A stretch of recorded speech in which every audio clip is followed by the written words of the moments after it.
বন্ধুরা, অনুরাগের ছোঁয়া ধারাবাহিকের অ্যাডভান্স আপডেট নিয়ে চলে এলাম। অনুরাগের ছোঁয়া ধারাবাহিকের আগামী পর্বে দেখানো হবে আদিত্য সুদীপাকে নিয়ে তার বাড়িতে আসে।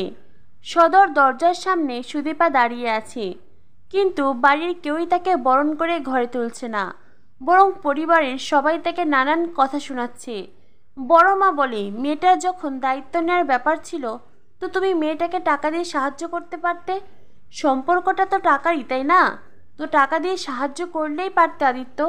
কাউকে কিছু না জানিয়ে তুমি মেয়েটাকে বিয়ে করে বাড়িতে নিয়ে এলে। তখনই অভি বলে, মা, দাদা তো বলল, দাদা বাধ্য হয়ে বিয়েটা করেছে। তখনই আদিত্যের বাবা বলে, তুই বাধ্য হয়ে বিয়ে করিস আর যাই করিস, আমাদের তো একবার জানাতে পারতি। একটা পাড়ার সব লোকজন মিলে তোকে জোর করলো আর তুই বিয়েটা করে নিলি কেন? তুই কেন তোর ক্ষমতার প্রয়োগ করলি না? তখনই পরমা ওখান থেকে যেতে চাইলেই বড়মা পরমাকে বলে, দাঁড়াও পরমা, তুমি তো একজন শিক্ষিত মেয়ে, তবে তুমি থাকতে এই ভুলটা আদিত্য কি করে করলো? ও কি করে এই মেয়েটাকে বিয়ে করলো? পরমা বলে, মা, আমি যখন ওখানে গিয়ে পৌঁছাই তত সময়ে আদিত্যর স্ত্রী সিঁথিতে সিঁদুর দিয়ে দিয়েছে। আপনিই বলুন না, সে সময়ে আমি কী বা করতাম? আর তাছাড়াও আমি মনে মনে এটা বিশ্বাস করি, আদিত্য চেয়েছে বলেই এই বিয়েটা হয়েছে। ও যদি না চাইতো তো কেউ ওকে জোর করে বিয়ে করাতে পারতো না। আদিত্য বলে, পরমা, তুমি ভুল বললে, আমাকে বাধ্য করা হয়েছে, আমি বাধ্য হয়েই সুদীপাকে বিয়ে করেছি। আমার যদি বিয়ে করার ইচ্ছা থাকতো তো আমি সবার সামনে দাঁড়িয়ে সে কথা বলতাম, এই শত সাহস আমার আছে। আর আমি এতটাও অসহ্য নয় যে মিথ্যে কথা বলবো। পরমা তখন চুপ হয়ে যায়। বড় মা বলে, কিন্তু তাই বলে তুমি এই রকম একটা মেয়েকে বিয়ে করবে? মেয়েটা দেখতেও তো সুন্দর নয়, আর তাছাড়া লেখাপড়াও শেষ করেনি। তুমি এত উচ্চ শিক্ষিত আইপিএস অফিসার, আর তোমার বউ কিনা শেষ অবধি এই মেয়ে? এটা তো আমি মানতেই পারছি না আদিত্য। এই মেয়েকে আমি তোমার বউ হিসেবে মানতে পারবো না। তখনই পরমা বলে, এইসব কথা বলে কি আর এখন খুব লাভ আছে?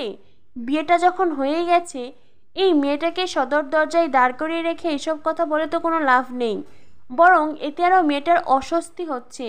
ওর নিশ্চয়ই এই কথাগুলো শুনতে ভালো লাগছে না। তখনই আদিত্যর মা পরমাকে বলে, যাক, তুমি অন্তত শেষ অবধি কথাটা বললে। পরমা, সেই জন্য আমি সারা জীবন তোমার কেনা হয়ে রইলাম। আমি সারা জীবন তোমার প্রতি কৃতজ্ঞ থাকব। এরপরেই আদিত্যের মা সুদীপার সামনে গিয়ে দাঁড়ায়। আদিত্যের মা সুদীপাকে বলে, এই মেয়ে, কি হয়েছে? মাথা এমন নিচু করে দাঁড়িয়ে আছো কেন? তুমি এমন কোনো অন্যায় করনে যে লজ্জায় তোমার মাটিতে মিশে যেতে হবে, মুখটা তোলো। এরপরেই সুদীপা আদিত্যের মায়ের দিকে তাকায়। সুদীপার মায়াভরা মুখ দেখে আদিত্যের মায়ের বেশ লাগে। আদিত্যের মা সুদীপাকে বলে, তখন থেকে দরজার সামনে দাঁড়িয়ে আছো কেন? কি ভেবেছো এই বাড়ির লোকেরা তোমায় বরণ করে ঘরে তুলবে? না, ওরা কেউ তোমাকে বরণ করে ঘরে তুলবে না। কথাটা শুনেই সুদীপার মন খারাপ হয়ে যায়। আদিত্যের মা তখন সুদীপাকে বলে, কিন্তু তুমি কোনো চিন্তা করো না, এই বাড়ির কেউ তোমাকে বরণ না করলেও আমি তোমায় বরণ করে ঘরে তুলব। তুমি আমার একমাত্র ছেলের বউ, আমার অতি আদরের, আর আমার বিশ্বাস আমি তোমায় ঠিকই গড়ে পিঠে নিতে পারবো। এই বলে আদিত্যের মা ঠাকুর ঘরে যায় বরণ ডালা আনতে। অন্যদিকে অতিথিরা তখন নতুন বউয়ের মুখ দেখে নতুন বউয়ের প্রশংসাই করে। যদিও বড় মার বউ পছন্দ হয়নি, তবে অতিথিদের বেশ ভালোই লাগছে। সবাই তখন পরমাকে বলে, শোনো নতুন বউ, একটা কথা বলি, তুমি যে বাড়িতে বউ হয়ে এসেছো সেই বাড়ির ছেলেরা কিন্তু একটু বৌদি ঘেঁষা। কথাটা শুনে সুদীপা অবাক হয়ে তার দিকে তাকায়। আত্মীয় তখন সুদীপাকে বলে, এই যে তোমার শ্বশুর মশাই, সে তো তার বৌদির কথাই ওঠে আর বসে। বৌদি যেটা বলবে সেটাই করবে, বলতে পারো বৌদির কথায় এক ঢোক জল বেশিই খাবে। আর এখন দেখছি আমাদের আদিত্য, সেও দেখি বৌদির দিকেই ঝুঁকে যাচ্ছে। তাই তোমায় বলছি, এই সব কিছু বুঝে শুনে নিও। কথাগুলো আদিত্যের বাবা আর বড় মার জন্য বেশ লজ্জাজনক, কিন্তু আদিত্য বলে, আমরা আর কত সময় এইভাবে এখানে দাঁড়িয়ে থাকবো? আমাদের এখানে দাঁড়িয়ে থাকতে দেখে তোমাদের কি খুব ভালো লাগছে? তখনই আদিত্যের মা বরণ ডালা নিয়ে আসি। আদিত্যের মা আদিত্য সুদীপাকে বরণ করে। সঞ্চারী তখন দুধাল তার থালা নিয়ে আসে। বড় মা সঞ্চারীকে থামিয়ে দেয়। বড় মা সঞ্চারীকে বলে, এমনিতে তো কোটাটি নেড়ে দুটো করো না, আর এখন দেখছি খুব কাজের বহর। সঞ্চারী বলে, আমার কি দোষ বলো তো? নতুন বউকে বরণ করছে তাই তো দুধাল তার থালা নিয়ে এলাম। বড় মার কিছু বলে না দেখে সঞ্চারী দুধাল তার থালা সুদীপার সামনে নিয়ে যায়। এরপরেই সুদীপা দুধালতার থালায় পা দিয়ে ঘরে প্রবেশ করে। পরমার্থ দুধালতার থালাটাই উল্টে গিয়েছিল, কিন্তু সুদীপার পায়ের খুব সুন্দর ছাপ আসে। যেদিকে পরমা তাকিয়ে থাকে আর পরমার চোখ দিয়ে জল ঝরে। এরপর দেখানো হয় সুদীপা ঘরে আসার পরেই আদিত্য ঘরে প্রবেশ করে। আদিত্য তখন তার পরিবারকে বলে, শোনো, আমি তোমাদের সবাইকে একটা কথা জানিয়ে দিতে চাই। হ্যাঁ, আমি সুদীপাকে বিয়ে করেছি ঠিকই, কিন্তু সুদীপা খুব ভালো করেই জানে আমি ওকে কতটা দিতে পারবো আর কতটা দিতে পারবো না। এবার তোমাদেরকে যেটা জানাতে চাই, সুদীপা এখন থেকে তোমাদের হেফাজতে এই বাড়িতেই থাকবে। আমার পোস্টিং যে কলকাতাতেই হবে তার তো কোনো মানে নেই, অনেক দূরেও হতে পারে। সেক্ষেত্রে সুদীপা তোমাদের দায়িত্বে এখানে থাকবে। এ কথা বলে আদিত্য ওখান থেকে চলে যায় আর সুদীপা কাঁদতে থাকে। সুদীপার প্রতি আদিত্যের এই অবহেলা সুদীপাকে ভীষণ কষ্ট দিচ্ছে। তখনই আদিত্যের মা সুদীপাকে বলে, তুমি কষ্ট পেও না মা, প্রত্যেকটা মেয়েকেই জীবনে লড়াই করতে হয়, লড়াই করেই বাঁচতে হয়। তোমাকে না হয় অন্য মেয়েদের চাইতে একটু বেশিই লড়াই করতে হবে, তবে তুমি কোনো চিন্তা করো না, তুমি তোমার লড়াইয়ে সবসময় আমাকে নিজের পাশে পাবে। সুদীপা তখন আদিত্যের মাকে জড়িয়ে ধরে কাঁদতে থাকে। এরপর দেখানো হয় সঞ্চালী সুদীপাকে আদিত্যের ঘরে নিয়ে আসে। আদিত্যের ঘর দেখিয়ে দেয়। সঞ্চালী সুদীপাকে বলে, তোমার মুখটা খুব মিষ্টি গো, একেবারে লক্ষ্মী প্রতিমা, কিন্তু তোমার কপালটা খুব খারাপ জানো তো, তাই তো তোমাকে এত দুঃখ কষ্ট পেতে হচ্ছে।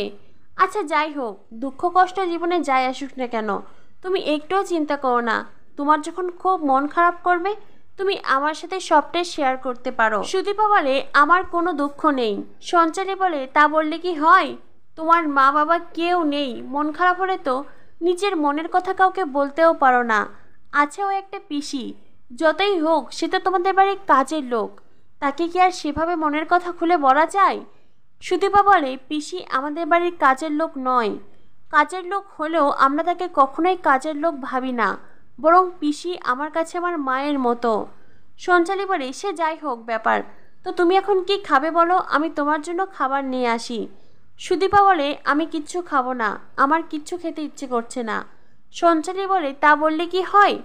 তোমার তো আজ থেকে লড়াই শুরু হলো, তোমাকে তো খেতে হবে, নইলে লড়াই করবে কি করে? নিজের শরীরের তো শক্তি বাড়াতে হবে। সুদীপা বলে, লড়াই আমি অনেক আগে থেকেই করছি, আজ থেকেই বরং আমার আর কোনো লড়াই নেই, আজ থেকে আমার সব লড়াই শেষ হলো। সঞ্চালী বলে, কি বললে আজ থেকে তোমার লড়াই নেই? তুমি তো এই বাড়ির ব্যাপারগুলো জানোই না, আমি তোমায় না হয় পরে এক সময় সব ব্যাপার বুঝিয়ে বলবো। সুদীপা বলে, আমার কোনো ব্যাপার জানার দরকার নেই। সঞ্চালী বলে, জানতে চাও না বললেই কি হলো নাকি? জানো তো, আমি যখন এই বাড়িতে বউ হয়ে এসেছি তখন শুধুমাত্র দাদাভাইয়ের প্রশংসা সবার মুখে। দাদাভাই লেখাপড়ায় এত ভালো, এত বড় আইপিএস অফিসার, সবাই তো দাদাভাইয়ের প্রশংসায় পঞ্চমুখ হয়ে থাকতো। কিন্তু এখন তো সেই দাদাভাইকে নিয়েও নানান কথা শোনা যায়। এই যে দেখো না, আমাদের বাড়ির আরেক নতুন বউ পরমাদি যখন এই বাড়িতে বউ হয়ে এলো, তারপর থেকে যত গন্ডগোল জানো তো। আমাদের বড় দাদা ভাই সে তো মিসিং, তাকে তো আর খুঁজেই পাওয়া যাচ্ছে না, কে জানে বেচারা কোথায় আছে। আর এভাবে নিরুদ্দেশ হবেই না কেন বলো? দাদা ভাইয়ের মনেও তো অনেক কষ্ট। বিয়ের পর যখন দেখে তার নতুন বউ তার ছোট ভাইয়ের সাথে ফোনে ইন্টু বিন্টু করছে। এই বলে সঞ্চালী থেমে যায়। সঞ্চালী বলিস, আমি তোমাকে কথাটা বলেই ফেললাম না, আসলে আমার পেটে কোনো কথা থাকে না জানো, সেজন্য তোমাকে কথাটা বলেই ফেললাম। কথাটা যখন বলেই ফেলেছি তখন না হয় ভালো করেই বলছি, তুমি বরং নিজের সংসারটাকে আগলে রাখো। কেউ যদি তোমার ঘর ভাঙতে আসে, তুমি কি তাকে বলবে এসো আমার ঘর ভাঙো? তা তো বলবে না, বরং নিজের সংসারটাকে আগলে রাখবে, তাই তো? আমি তোমাকে সেটাই বলছি। সুদীপা বলে, দেখুন আপনি সব কি কথা বলছেন, আমি বুঝতে পারছি না। সঞ্চালী বলে, তুমি বুঝতে পারছো না বলেই এখনো শক্ত হয়ে বসে আছো, চোখের কোণায় একটুও জল নেই। যদি তুমি বুঝতে পারতে, বা তোমার জায়গায় যদি অন্য কোনো মেয়ে হতো, সে এত সময়ে কেঁদে ভাসিয়ে দিত। আমাদের বড়দা ভাই বৌভাতের সকালেই তো যুদ্ধের নাম করে চলে গেল।